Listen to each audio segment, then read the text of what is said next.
Amis du soir, bonsoir et bienvenue dans l'émission Flashback. Ce soir, c'est une émission hommage comique et je suis très heureux et honoré de recevoir deux personnages de la scène comique française, en la personne de Sylvie Rabouté. Bonjour Sylvie. Bonjour. Et en la personne également de votre compagnon de vie, Guy Montagnier. Guy Montagnier, bonjour. Bonjour. Sylvie et Guy, donc vous êtes un couple à la vie comme à la scène. Comment est née cette collaboration? Par hasard. C'est-à-dire que à un moment donné, je m'étais lancé dans le théâtre pur et dur, c'est-à-dire dans les années 2002, et puis j'ai recherché un comédien, une comédienne à produire pour continuer les activités de production de ma société. J'avais demandé donc à un copain metteur en scène de m'indiquer quelqu'un. Oui. Et alors il me présente Sylvie, et puis elle me présente ses textes, etc., etc. Et un soir, nous étions à son anniversaire, et en quittant l'endroit, nous sommes tombés dans les bras l'un de l'autre, mais sur vraiment un quiproquo, c'est-à-dire embrasse-moi, et elle a du mal comprendre, ou je ne sais pas ce qui s'est passé. Ah, toi aussi, t'as mal compris ce que tu disais. Moi, j'ai mal compris ce que je disais, du coup, on s'est embrassés goulûment. Voilà. Enfin, on n'a pas transformé l'essai tout de suite, mais parce que voilà, on avait des vies très compliquées. Très bien. En tout cas, on est resté collés en tout cas. Voilà. Comme un chewing-gum sous une table de collier. Très bien. Question maintenant pour Sylvie, une bordelaise déracinée. Mais avant cette question, il faut revenir un peu sur le parcours de Sylvie Rabouté. C'est impressionnant, sans compter les écoles, 17 pièces classiques, un one-man show, 2 films pour le cinéma, donc et ensuite 3 courts-métrages, 3 pour la télévision, depuis 2004 donc en scène avec Guy Montagnier, Conservatoire national d'art dramatique de Bordeaux, École nationale de théâtre de Chaillot, de la Rue Blanche, Conservatoire national supérieur d'art dramatique de Paris. Vous avez joué du théâtre classique de Tchekhov en passant par Shakespeare, Claudel, j'en passe des meilleurs, parce que la liste est très longue. Comment, partant du théâtre classique, on se retrouve à faire rire les gens? Ben en fait, au départ, moi, quand j'étais enfant, je voulais faire rire. J'apprenais les sketchs de Roland Magdan et Fernand Reynaud par cœur. Oui. Et à la fin des repas de famille, je faisais des sketchs. Et puis, quand je suis partie à Paris, je suis passée par les grandes écoles parce que je savais pas trop comment faire pour faire ce métier. Et donc, je suis rentrée dans les grandes écoles, finalement, je dirais pas par hasard, parce que je voulais, mais j'ai choisi ce chemin-là, alors que j'aurais pu en choisir un autre, parce que je savais pas trop où aller, quoi. En fait, je venais pas du tout de ce milieu-là, personne n'était dans le spectacle dans ma famille, donc voilà, il fallait arriver de sa province, arriver à Paris, et donc les écoles, ça a été le moyen de rencontrer des gens. Oui. Et du coup, je suis allée vers le théâtre classique, et j'ai joué des grands rôles classiques, mais alors, avec le rêve de toujours faire le clown. D'ailleurs, au conservatoire, je travaillais aussi beaucoup de choses drôles, mais on m'employait pas dans des choses drôles parce que physiquement, j'avais peut-être pas au départ un physique de clown, j'avais plus un physique de tragédienne. Oui. Et moi, mon rêve, c'était de faire rire, et grâce à Guy, quelque part, je dis toujours, il m'a fait remonter sur la table à la fin des repas, quoi. Oui. C'est-à-dire que j'ai retrouvé ce plaisir de l'enfant que j'avais de faire rire. D'accord. Par contre, qu'est-ce qui est le plus difficile pour je pose autant la question à Sylvie qu'à Guy Montagnier. Le plus difficile, c'est de faire rire, ou est-ce que le plus difficile aussi, c'est d'avoir un rôle dramatique? C'est rire. C'est de faire rire. Faire rire, c'est provoquer un orgasme. Donc il faut déjà il faut aimer son partenaire, aimer son public. Donc, et à partir du moment où on atteint cet effet orgasmatique qu'est le rire, là c'est formidable, c'est parfait. Il faut avoir beaucoup d'attention pour les gens qu'on veut faire rire. Le drame, on peut très bien tricher, on peut parfaitement. D'ailleurs, on le voit souvent. Oui, on le voit très souvent. Les émotions sincères, on les voit chez les grands acteurs. Voilà. Elles sont bouleversantes, mais pour ça, il faut être vraiment écorché et à vif. Et souvent, on voit que sur les scènes d'émotion, même de très bons acteurs sont pas forcément au maximum, quoi. Oui, tout à fait. Donc, alors que faire rire, c'est très dur. Vraiment, faire rire, on peut pas, je dirais avec le rire, on peut pas tricher. Exactement, c'est clair. On peut pas tricher. Et puis en France, c'est un art ingrat. Parce que je dis bien en France, parce que le français n'a pas d'humour, contrairement à ce qu'on pourrait croire. Le français s'imagine toujours qu'il a inventé l'humour, Non, Le Français n'a strictement aucune dérision. C'est-à-dire, sur lui, il sait pas rire de lui. Il sait rire aux dépens des autres, mais il sait pas rire de lui. Oui, et souvent les Anglais nous donnent, ou les Anglo-Saxons en tout cas, nous donnent des leçons par rapport à ça, parce que eux savent ce que c'est que la dérision. Ils n'ont pas peur de se ridiculiser pour faire rire les autres, pour atténuer un chagrin, pour plein de choses, pour prendre la vie du bon côté. Nous, on sait pas. C'est un truc qu'on sait pas. Voilà pourquoi, d'ailleurs, en France, beaucoup de comiques méchants ont récemment eu beaucoup de succès, parce que c'est un truc qu'on aime bien, voilà, bon. Oui, on aime l'humour méchant. Voilà. Nous je l'ai dit, il n'y a pas que ça, parce que nous, on ne le pratique pas, l'humour méchant, et les gens viennent beaucoup, voilà, les gens viennent nombreux quand même. Il y en a d'autres qui pratiquent pas d'humour méchant, il y en a plein d'autres, je veux dire, Danny Boone n'est pas méchant, Romanoff n'est pas méchante. Si, Romanoff est méchante. non, c'est vrai, c'est pas un humour méchant. Elle a mordu Bernard Mabille. Non, pas méchante. Et puis tellement drôle. Bon, après il y en a plein qui sont pas méchants dans leur humour. Voilà, on peut être méchant sur les politiques, ça c'est une chose nécessaire et même indispensable. Surtout en ce moment. Mais quand on est méchant sur les gens connus, je trouve ça ridicule, idiot, facile. Il y a que les politiques qui méritent ça, les autres non. Exactement. Alors par contre, j'ai fait le portrait de Sylvie. Je vais maintenant faire le portrait de Guy Montagnier, parce que aussi Guy Montagnier, c'est un palmarès impressionnant. 11 films, 4 pièces de théâtre, avec bien sûr du théâtre classique, hommes de radio, de télévision, le Collar au chaud, Coco Boy, les grosses têtes, des voix off également pour des dessins animés, mais également prix Marcel Achard de comédie au concours de fin d'études au cours Simon. C'est quand même assez impressionnant aussi de ce côté-là. Hein. Ça me rend modeste d'ailleurs. Voilà, exactement. Guillaume Gallienne. Alors Guy, le fait de partager la scène avec Sylvie, après avoir été seul depuis des années pour vos one-man show, maintenant, quel sentiment vous donne le fait de jouer en duo ? Alors, d'abord de la fierté, parce que je suis très fier d'être à côté d'une grande comédienne.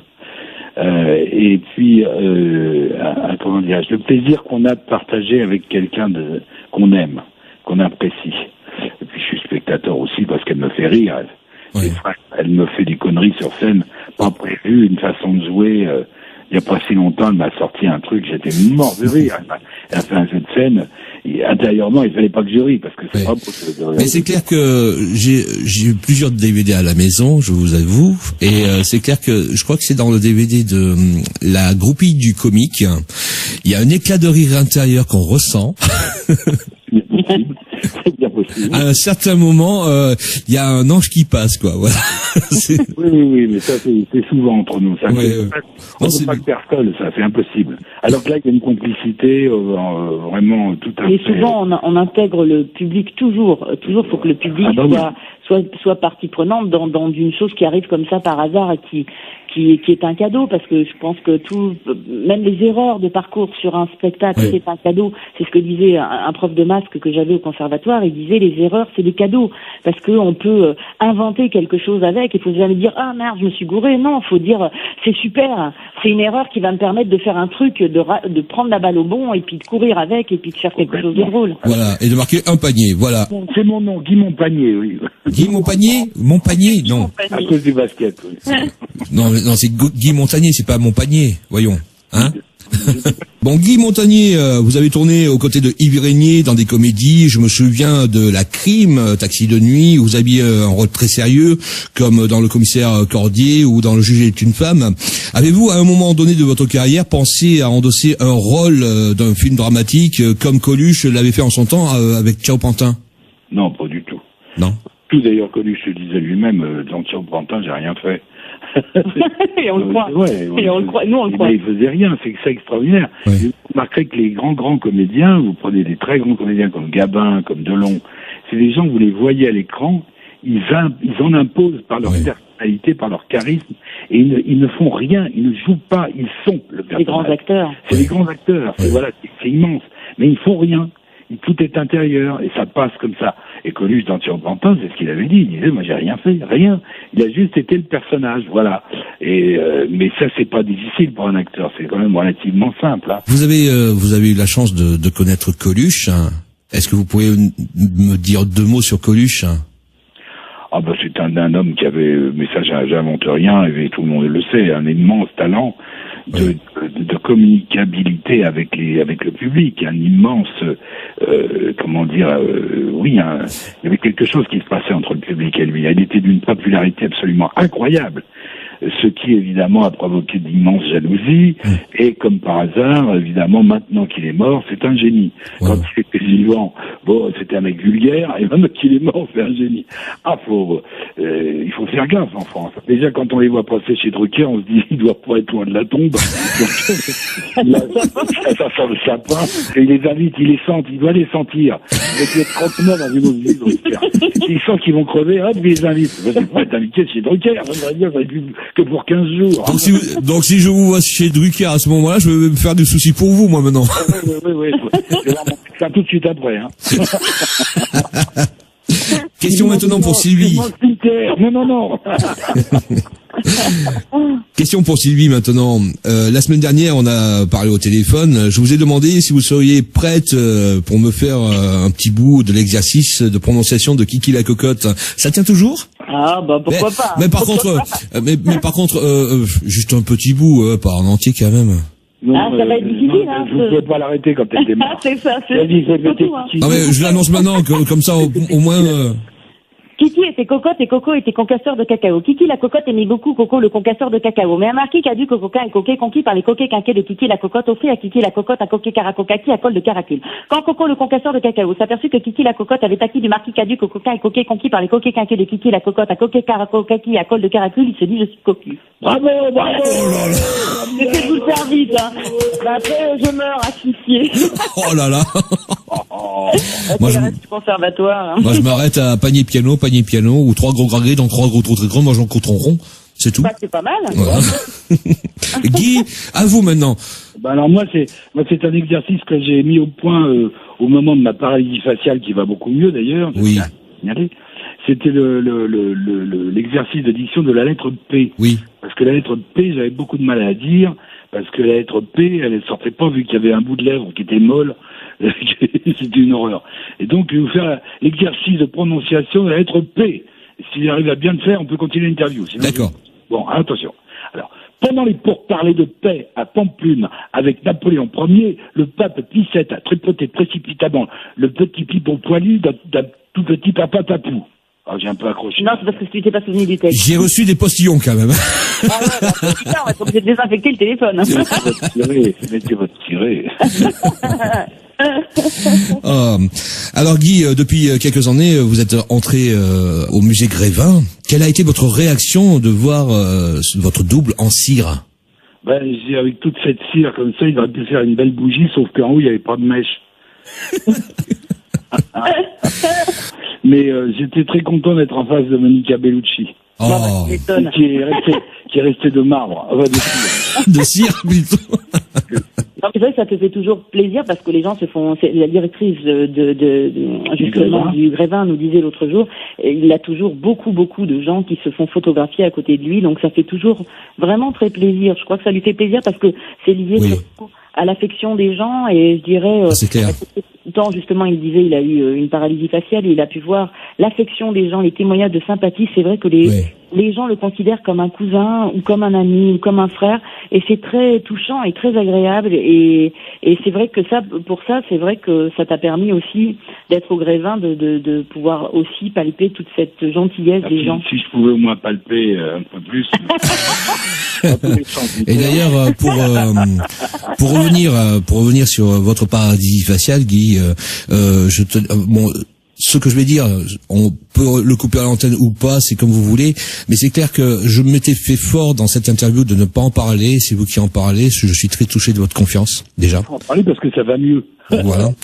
Les gens ont peur que ça revienne pas, les gens motivés, parce qu'il a joué avec sa paralysie faciale. Et d'ailleurs, il y a un spectateur qui a enregistré le For Daily Motion. Et donc, du coup, non, je pense qu'il faut rassurer les gens maintenant, leur dire que c'est pas du tout grave, c'est le virus de l'herpès qui fait ça sur le 7e nerf de la face, et que c'est en train de revenir, et qu'il va tout récupérer, qu'il n'aura pas de séquelles. Non, on comprend très bien compris maintenant. mais c'est vrai que c'est très impressionnant, ça a été très impressionnant pour les gens et que Guy a eu à cœur de pas annuler les galas qu'il a fait, il a dû prévenir les gens, donc c'est pour ça que les journalistes en ont parlé, pour qu'on puisse rassurer les gens, et d'ailleurs les journalistes ont été très gentils. Exactement. D'ailleurs, je vous ai appelé également à plusieurs reprises pour avoir de ces nouvelles. Oui, des nouvelles de Guy, parce que ça a été très gentil, vraiment. Je dirais la presse écrite a été, mais même les journalistes en général ont été très gentils. De toute façon, sont toujours très gentils avec lui et ont été très gentils. Et tout le monde, a pris des nouvelles. Et d'ailleurs, les gens qui m'ont appelé m'ont d'abord demandé comment il allait. Et c'était vraiment très gentil. Et le public et la presse a été formidable. Tout à fait. Bon, pour le moment, vous avez un carnet de route très chargé avec vos spectacles. Est-ce que vous pouvez dire aux auditeurs si prochainement vous serez dans le Tarn-et-Garonne ou dans Midi-Pyrénées? On y a été. On y est allé, absolument. Oui, maintenant, je sais pas quand, mais bien sûr qu'on y reviendra. Oui, parce qu'on était à Castellar-Verduzan. Oui, on ira forcément. On était à, où est-ce qu'on était encore? Non, tu vas faire une dédicace de tes coffrets DVD, mais sur Bordeaux. Ah oui, sur Bordeaux. Sur Bordeaux, mais c'est donc un peu loin du Tarn-et-Garonne. Et d'ailleurs, je tiens à remercier Guy Montagnier parce que j'ai reçu chez moi le coffret DVD dédicacé. Quand même. Oh, merci beaucoup. C'est très, très, très gentil. C'est très faut bien gentil. faire des petites gentillesses de temps en temps. Hein. Merci bien beaucoup. sûr. Sinon, alors la vie n'a pas de sens, c'est nul.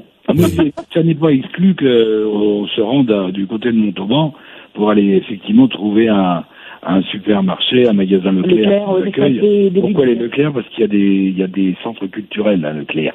Ils sont très gentils en plus. En ce moment, ça c'est un truc qui est très agréable pour nous, c'est que on va faire des dédicaces dans les supermarchés pour ces coffrets qui viennent de sortir. Et voilà. Après, il y en aura deux, ça sera la 2 intégrale. Voilà. L'intégrale et la 2 intégrale. En fait, tout va sortir, c'est-à-dire que dans l'intégrale, il y a 4 spectacles, dans la 2 intégrale, il y en aura 4, et dans la 3 intégrale, il y en aura 4 aussi, avec la groupie du comique, justement. D'accord. Prochaine question pour Guy Montagnier. Je croise Guy Montagnier dans la rue, vous ne me connaissez pas, je voudrais vous raconter une histoire drôle. Quelle serait votre réaction? J'ai pas le temps.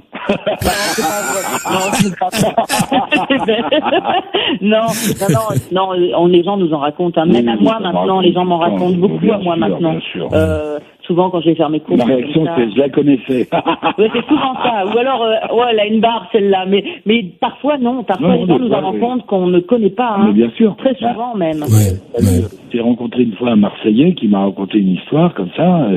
Je sais plus laquelle c'était, je me rappelle plus. Je l'ai mise dans un numéro, dans un spectacle parce qu'elle était extrêmement drôle. Ah bah si, c'est celle qu'on a remise au goût du jour dans notre spectacle Histoire drôle pour les couples, qui est l'histoire du ramoneur qui vient ramoner la cheminée de Madame Bourrina, ça. Ah oui, elle est belle celle-là, oui, super. Elle est longue par contre, donc on vous la fera pas. Non, il faudra acheter le spectacle, voilà. mais c'est vrai que les gens nous en racontent des formidables, puis on en invente aussi.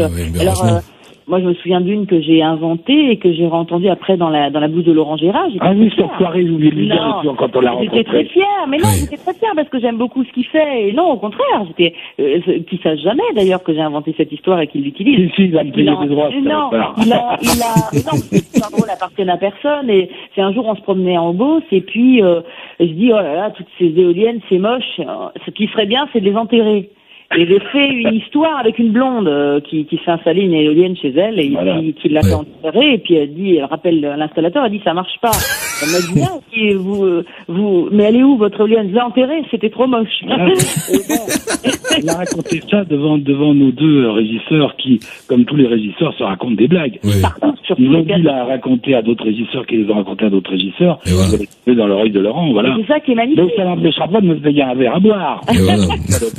mais j'étais super heureuse quand j'ai entendu la raconter chez Drucker. Je me dis, c'est mon histoire. L'autre jour, Laurent, il me voit, j'arrivais à RTL pour faire une interview avec Marc-Olivier Fogiel. Il me voit, Laurent, il me fait, avec ma gueule en biais, il me fait, alors qu'est-ce qu'elle a, la grosse glite, hein? Parce que là, il était très regarde ce que tu dis, mon chéri, si je t'avais une turlute, t'auras la queue en tire-bouchon. Alors, justement, au point de vue des personnages, vous racontez des histoires incroyables avec toute une galerie de personnages. Dans toute votre création, quel est votre personnage préféré? J'en ai plein. Il y a Général Buzard. Et alors, il y en a un autre que j'aime beaucoup, et qu'on fait avec Sylvie. Maintenant, j'ai partagé l'histoire en deux. Avant, c'était l'histoire Mouloud et Aziz en banlieue qui racontait l'histoire du lapin qui court dans la forêt. Et là, j'ai fait avec Sylvie, donc c'est Mouloud et Sabrina. Et moi, mon rôle de Mouloud est un abruti, alors que Sabrina, elle est vachement intelligente. Et puis elle est pas gentille. Là, c'est un peu Laurel et Hardy, quoi. D'accord. Par contre, je souhaiterais savoir concernant le général Buzard. Est-ce que je peux avoir le général Buzard au bout du fil, s'il vous plaît? Bon, donc... Par contre, est-ce que c'est bien dans le film avec Noël Roquevert, on déménage de Colonel, qu'il y a cette phrase « bande de petits salopards » ? C'est exactement, oui, c'est le Noël Roquevert qui est dans un film de, je crois que ça s'appelle La ligne de démarcation et c'est Ah, d'accord. C'est de Chabrol. D'accord. Il entre dans le café parce que il y a des collabos qui sont là, il peut pas les supporter. Et oui. Et il fout un coup de canne sur le bar, c'est terrible. Oui. C'est un très beau film, Mais ça m'avait... Ah bah Roquevert, j'adore. Et c'est mélangé avec Bijard en fait. Oui, enfin c'est plutôt. C'est un mélange des deux. C'est un mélange de.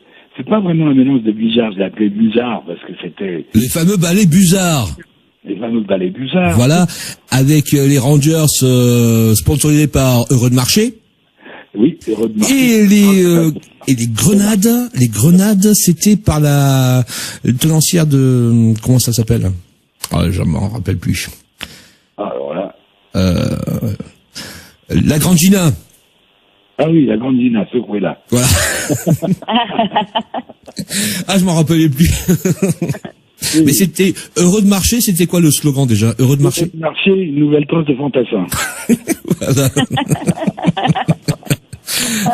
Je m'en souvenais plus de ça. Alors, dans votre CV, Guy, sur votre site officiel, vous ne faites pas mention que vous avez été la voix française de Donald, ni le narrateur du Disney Channel. C'est un oubli volontaire ou c'est pas trop important pour vous? Je sais pas, t'as su une importance phénoménale. Encore que c'est quand même sympa. Bah, ça a duré quelques années, oui. Oui, d'être la voix de Donald. Oui, c'est vrai. Une star, Donald. Oui. Non, c'est vrai que c'était toute une époque où j'ai fait beaucoup de doublages. Oui. J'ai fait des voix de dessins animés. Alors, on a travaillé en équipe. On était avec Guy Pierrot qui faisait Bugs Bunny. Oui. Il y avait Patrick Guillemin, ouais. qui faisait tout un autre tas de personnages. Il nous a quittés malheureusement. Ouais. Il y avait tout un tas de comédiennes avec qui on rigolait. Je pense que vous avez aussi sans doute croisé Patrick Préjean qui faisait la voix de Sylvestre le chat. Patrick Préjean, exactement. Voilà. Il y a toute une équipe de gens de doublage avec qui on faisait ça. On se marrait beaucoup, on a fait énorme. J'en ai fait beaucoup du doublage. Ça devait être des sacrés plateaux de doublage. Hein. Ah bah oui. Voilà. Je collais beaucoup, on travaillait vite parce qu'on avait l'habitude de nos personnages. C'était vous amusiez. Est-ce que vous avez gardé aussi la prononciation de Donald? Ouais, ça me plaît, si tu veux répondre à toutes les questions comme ça. Ben voilà.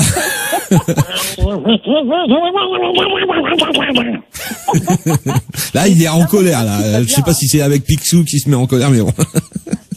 Mais c'est un personnage qui te va bien, Donald, en plus. Quand on connaît Guy, ça lui va bien. Non, mais il est grognon, un peu. Il est adorable, mais il est grognon. Mais c'est trop drôle, des fois, tellement il est grognon. Et aussi très enfantin. Oui, bien sûr. Elle doit pas s'ennuyer, Sylvie, quand même, avec vous, avec toute l'âge de Noé et tout. Par exemple, le nombre d'hommes avec laquelle, et de femmes avec lesquelles je vis, je dois être un peu lesbienne, moi aussi. C'est le mariage pour tous, en fait. Vraiment, pour moi, c'est vraiment le mariage pour tous, vous voyez. Tu coucheras avec la grosse glita. Qu'est-ce que vous faites aussi, encore comme... Des fois, j'ai un bisou de la grosse glita, j'ai un bisou du général Buzard. Du général Buzard. Ah oui, le dégueulasse. Ouais, c'est pas ce que je préfère, hein. Mathieu, je suis va faire un peu les pieds, hein. C'est un renard du clapier, légèrement. Mais oui, non, je m'ennuie pas, ça c'est sûr. Vous voyez, il y a des femmes qui disent je suis... Sans compter... Pas moi, ça va, je suis pas déprimée. Il y a les personnages, mais il y a les animaux également. Qu'est-ce que vous faites comme animal, alors? Oh là là. Surtout le cochon. Non, c'est le chien. Souvent, je suis réveillée par un chien, vous voyez. Le matin, voilà. Le fait qu'il vient me lécher. Vous voyez, voilà, donc c'est ça. Il fait tous les animaux. Hein. Il peut vous faire tous les animaux. Hein. Ah, est-ce que vous pouvez me faire un corbeau qui passe dans un réacteur? Ça c'est la sortie du réacteur, d'accord. Pas mal. C'est la sortie du corbeau. Croyez bien que lorsque je vous ai vu que vous me faites hurler de rire, la dernière fois vous m'avez dit, tant pis pour vous, bon mais voilà. Quand est-ce que vous allez être remboursé par la sécurité sociale? C'est ça, mais c'est-à-dire quand il n'y aura plus de trous. Oui, voilà. Oui, exactement, oui. Alors, on peut vous trouver également sur Internet, www.guymontagnier.fr, également sur Facebook, vous cherchez Guy Montagnier tout simplement. Sur votre site, vous proposez à la vente donc les DVD, ainsi que vos CV, un documentaire également sur la filière espagnole qui raconte l'histoire de votre père évadé de France pour échapper aux nazis. Dites-nous-en un peu plus sur ce film, même si c'est en dehors de comique, parce que ça m'a assez touché justement de voir les extraits de ce film-là qui vous tient beaucoup à cœur. C'est un film que j'avais décidé de faire parce que mon père m'avait raconté son histoire et la difficulté qu'il avait, ou qu'ils ont tous, les évadés de France, enfin ceux qui restent encore, parce que mon papa a 92 ans bientôt, et donc les autres n'ont pas eu tous la même longévité, malheureusement. Oui, ils jouissent d'une constitution vraiment merveilleuse. Oui, et ce qui probablement l'a aidé pour s'en sortir d'ailleurs. Oui. Il y a eu 75 000 tentatives d'évasion de France entre 1942 et 1944. Il y en a eu 23 000 qui ont réussi et qui, tentant de rejoindre la première armée française d'Afrique du Nord, qui avait débarqué avec les Américains, les Alliés, en 42, se sont trouvés traverser les Pyrénées à pied et être enfermés par les Espagnols, les franquistes de l'époque, oui, qui étaient fascistes également, dans les prisons donc d'Espagne. Alors ils ont évidemment été détenus dans des conditions parfaitement inhumaines, mais ont été échangés contre de la nourriture parce que l'Espagne était vraiment affamée à cette époque-là, et c'est pour ça qu'ils ont retrouvé la liberté, petit à petit, mois après mois. Et ils ont constitué le gros de l'armée française, de l'encadrement de l'armée française d'ailleurs d'Afrique du Nord, parce qu'il faut bien savoir que les soldats français, pour la plupart, je crois qu'ils étaient plus d'1 million ou 2 millions, je sais plus combien, c'était énorme, étaient enfermés en Allemagne dans les prisons, donc l'armée française, il n'en restait plus. Qui constituait cette armée principale? C'était les tirailleurs africains, tirailleurs marocains, tirailleurs sénégalais, etc., etc. Donc tous les évadés de France ont été formés pour les encadrer en tant qu'officiers et sous-officiers. Et sans ces gens-là, l'armée n'aurait pas pu débarquer en Provence. Voilà. Alors, et ces gens-là, les évadés de France, ont beaucoup de mal à se faire reconnaître comme résistants. Ce qui est extraordinaire, parce qu'ils ont eu chacun individuellement la prise de décision de quitter le territoire et de trouver des filières pour retrouver... C'était vraiment un acte patriotique tout à fait individuel. Et ça n'est pas reconnu. Donc, pour essayer de faire reconnaître ça, j'ai fait un documentaire, nous l'avons coproduit avec mon père, et maintenant je passe à la vitesse supérieure, c'est-à-dire que je vais écrire, avec Sylvie, nous allons écrire un long métrage qui relatera l'histoire de ces évadés de France. Ils sont des jeunes extraordinaires, puisqu'ils avaient 17 et 23 ans, décidé que voir les Allemands défiler sur les Champs-Élysées, c'était insupportable, et ils ont cherché des moyens. La filière de résistance leur paraissait pas fiable. C'est-à-dire qu'ils n'en trouvaient pas. Ils n'en trouvaient pas. Ils n'en trouvaient pas. Ils ont trouvé la filière espagnole, du coup. Des résistants, les 3/4 du temps, ce n'étaient pas des résistants, c'était des gens qui étaient là justement pour les piéger. Des faux réseaux. Des faux réseaux pour essayer. Et il y en a pas mal qui sont tombés comme ça. Une fois, ton père s'est pointé justement à un rendez-vous pour ça. Et puis, il a regardé derrière la fenêtre et puis il est parti, Il a compris. Il a vu que les mecs, c'était de la Gestapo. Voilà. Et donc, c'est des collaborateurs. Donc, il a passé et il a pu passer, de toute façon, ceux qui passaient, la filière espagnole, donc, qui passaient par l'Espagne, souvent, ils étaient pris et raccompagnés par les comment ça s'appelle, les gardes civiles espagnols, et ramenés à la frontière et exécutés par les nazis. Voilà. Donc, tout ça, c'est raconté dans ce DVD. Oui, c'est vraiment passionnant leur histoire, et surtout parce que c'est des petits, c'est des jeunes, pas des gradés, et c'est des jeunes pleins de courage. C'est des Français. Qui ont l'amour de la patrie. Voilà. Et c'est bien triste qu'on ne soit pas capable de parler de ces gens-là ni de les décorer quand on décore des footballeurs Et j'avoue que c'est mes grandes colères. Voilà, exactement. Bien. Voilà. Tu ne changeras pas l'époque. Ouais. Bien. Je suis comme Copé, je suis révolté. Regarde, tu l'as écopé. Ah oui, j'ai écopé. Bon. Mais bon, on n'en veut pas. On laisse parler Jean-Michel, écoute. Guy Montagnier, s'il vous plaît, accepteriez-vous, s'il vous plaît, de faire un DVD contenant exclusivement Alain Decaux raconte? Ah ben, il y en a un qui existe déjà, mais il n'est pas encore sorti. Oh. Il n'y a pas exclusivement, mais il y a un très beau sketch qui dure à peu près 12 à 15 minutes. Ouais, qui est dans Tête à Histoire, qui paraîtra dans la 2 intégrale. D'accord, parce que au mois d'octobre. il y a quelques temps de ça, moi j'ai acheté le coffret du Couleur au chaud et j'ai vraiment regretté que ce personnage-là ne soit pas dans ce coffret-là. Par contre, je souhaiterais savoir, vous mettiez tellement de sérieux, et je pense que même à un certain moment du sketch, vous êtes Alain Decaux. C'est vraiment un rôle de composition là que vous avez créé. C'est même pas une imitation.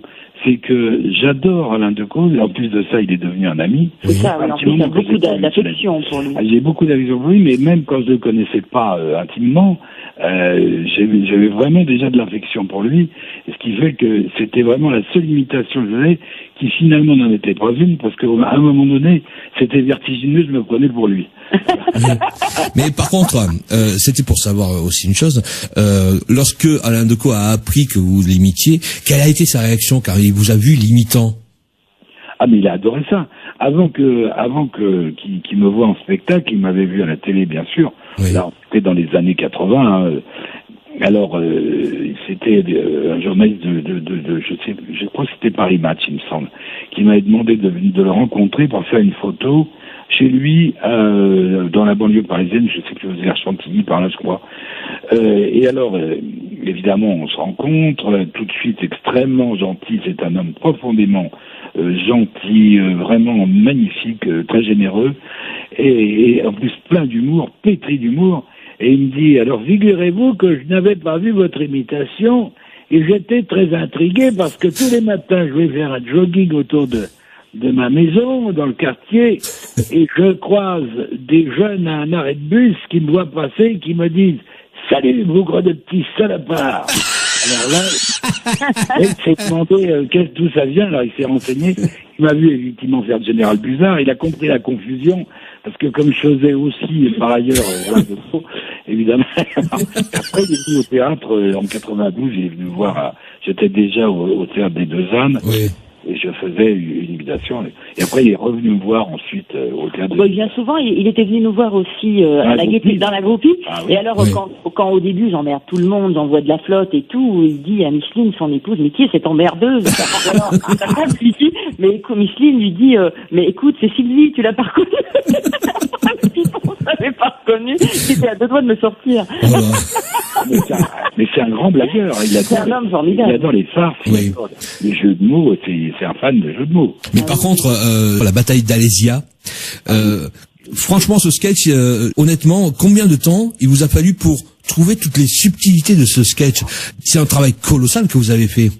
Ah oui, mais je me suis pas rendu compte, moi je l'ai écrit en m'amusant, quoi. Tu t'intéresses beaucoup à l'histoire, à la mémoire. Ah oui, non, mais là c'était vraiment... C'était quelque chose qui... C'était vraiment tout à fait circonstanciel, hein. C'est parce que Decaux raconte l'histoire, mais sinon je raconte des conneries tout le temps. D'ailleurs, je suis content de voir que le flambeau du jeu de mots a été repris des hautes volées par De Brotte sur Canal. Oh oui. Oh ouais. Oh oui. Tout le monde comprend pas ce qu'il dit. Ah mais... moi, franchement, au point de vue des mots, je le compare un peu à Raymond DeVos quand même. Ah oui, c'est grand. Ah bah oui, on a retrouvé... C'est bien que quelqu'un ait repris ce flambeau. Oh oui, ça manquait. Ah, vraiment, ça fait plaisir. Tous les dimanches, on l'écoute avec plaisir. D'ailleurs, après, on enchaîne avec les Guignols, en général. Oui. Parce que c'est les deux choses vraiment réjouissantes. Il est fort. Ouais, c'est clair. La langue française, il est bien. Ah ouais, formidable. Bon, nous arrivons à la fin de l'émission Hommage aux comiques. Hélas, Sylvie Rabouté et Guy Montagnier. Merci infiniment d'avoir accepté d'être les invités de mon émission. Je voudrais profiter de l'occasion pour vous remercier publiquement de votre gentillesse tous les deux, car on s'est parlé à maintes fois au téléphone. Même si Guy a fait des émissions avec Philippe Bouvard, vous n'avez pas la grosse tête. Ah non, il a la grosse tête. Votre réponse de Jean-Michel. C'est drôlement engueulé par moi s'il avait la grosse tête. Non, c'est clair. Alors là, franchement. franchement.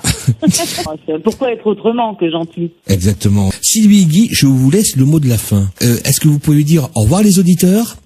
Au revoir les auditeurs. Au revoir tous les auditeurs dans le soleil là-bas. Oh là là, ils sont bien là-bas.